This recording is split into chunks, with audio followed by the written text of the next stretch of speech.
¿Qué tal? Buenas tardes. Bueno, esta frase nunca más la dijo el fiscal Estracera en el juicio de las juntas militares en el gobierno del doctor Alfonsín, cuando apenas empezaba la democracia, cuando volvía la democracia en nuestro país, ¿no?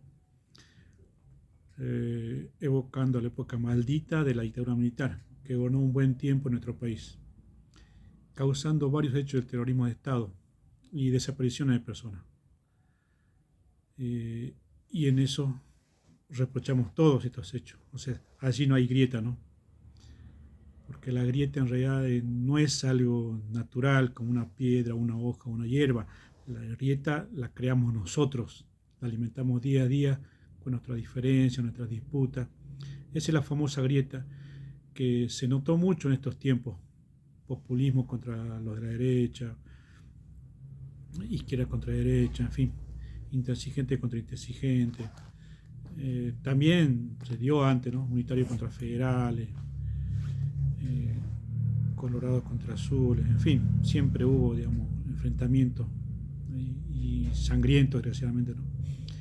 Pero esta frase nunca más, que se la quiso apropiar el populismo, nos pertenece a todos los argentinos, porque como estaba recalcando, no hay grieta en ese sentido. Todos rechazamos y repudiamos lo que pasó en la dictadura militar. Por lo tanto, cualquiera la puede usar. Solo que el populismo, antes, usando esa frase, hizo pingües negocios. Le sirvió para juntar votos, le sirvió para indemnizar a gente que era víctima, fue víctima de los derechos humanos, de los atropellos, ¿no? Que hicieron los militares. Eh, También dijeron que eran 30.000 desaparecidos y en realidad después se probó que no eran esa cantidad. Pero en fin, esta frase en realidad nos corresponde o nos pertenece a todos los argentinos, no solamente una parte, ¿no? No solamente al populismo. Y cuando en el lanzamiento de campaña, antes de anoche, ¿no? El día viernes de la noche, Milei dijo esta frase en el estadio Atenas de La Plata. Oh, curiosidad, ¿no? Este estadio también era usado por el peronismo para llenar su estadio, también haciendo proselitismo. Ahora, irónicamente, lo llenó a ese estadio el libertario, ¿no? Y cuando Milei buscó esta frase, todos entendimos que es el nunca más a la corrupción, al adoctrinamiento de nuestros hijos y nietos en la escuela, a las persecuciones que sufrimos los que no comulgamos con la idea del comunismo, del populismo, mejor dicho, a las pensiones truchas, a los ñoquis, a las horas cobradas y no terminadas, a la victimización de los delincuentes, ¿no? Por parte del Estado, nunca más al enriquecimiento ilícito de los políticos, etcétera, etcétera. Y yo decía muy dentro mío, ¿no? Si ya no volvimos a tener un golpe militar por parte de los militares o cualquier otro golpe, ¿no? En 42 años de democracia ininterrumpida,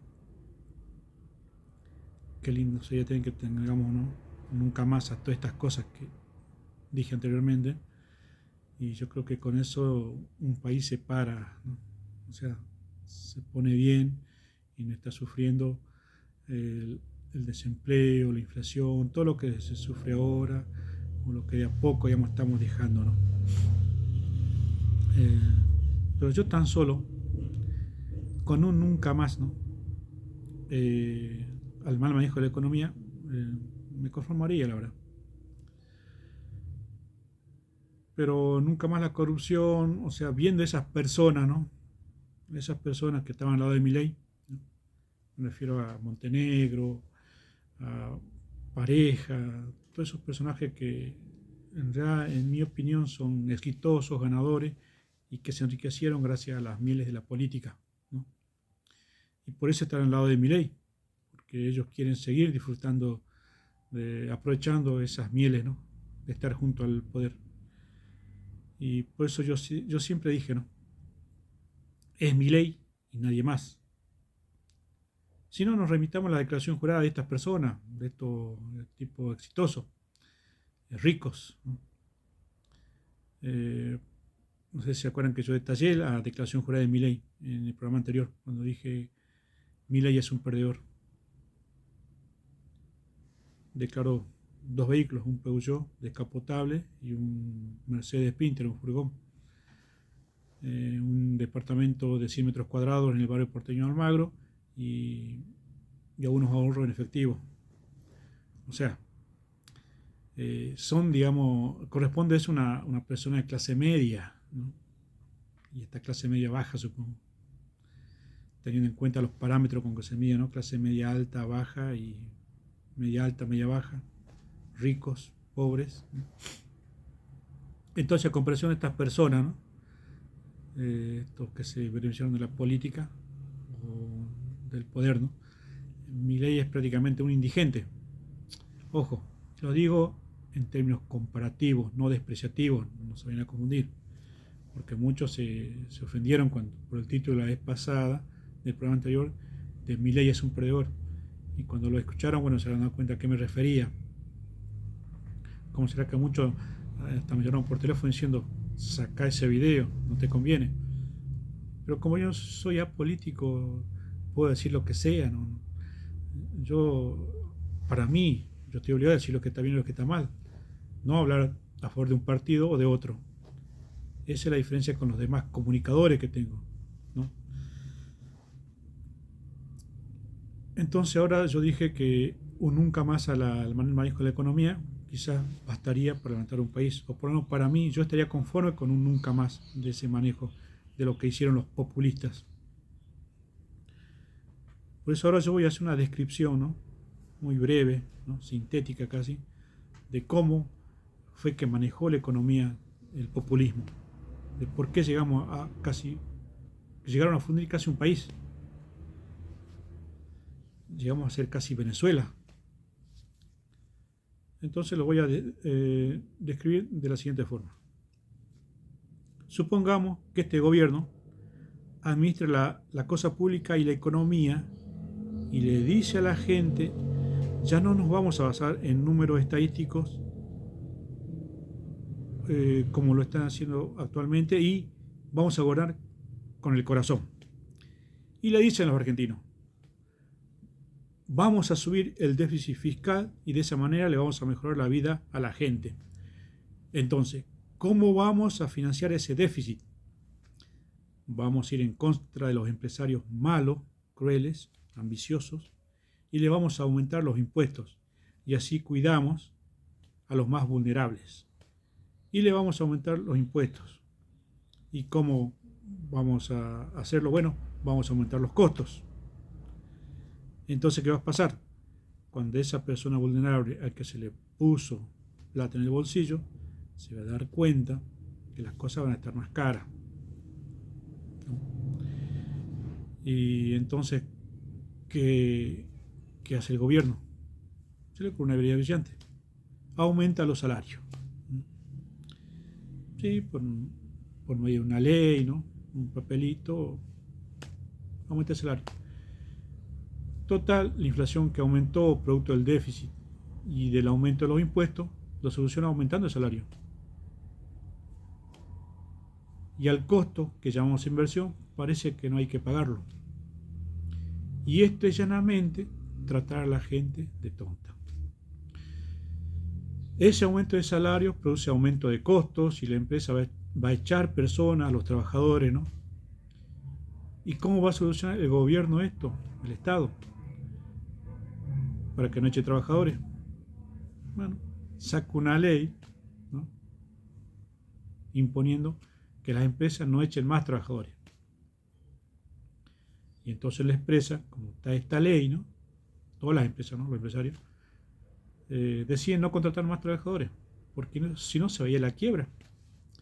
Y entonces, ¿qué hace el Estado? Otra idea brillante.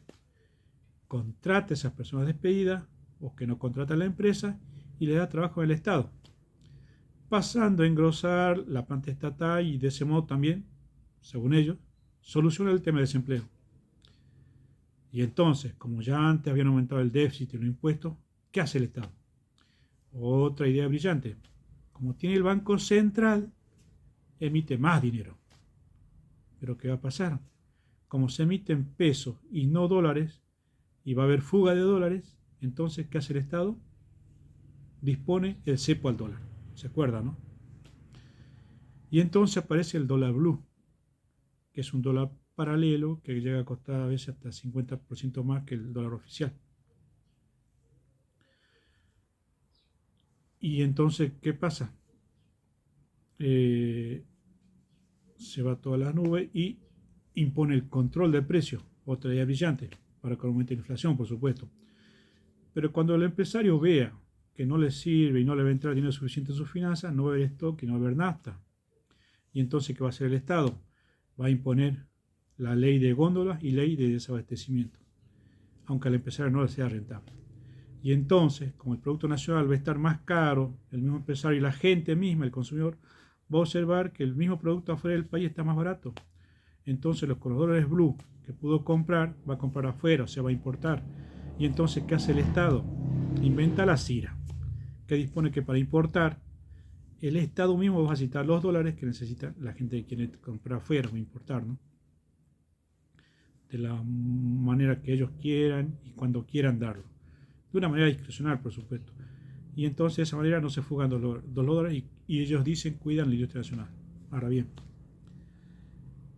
esto de que escribí, como un cuentito, es como el gobierno anterior manejó la economía.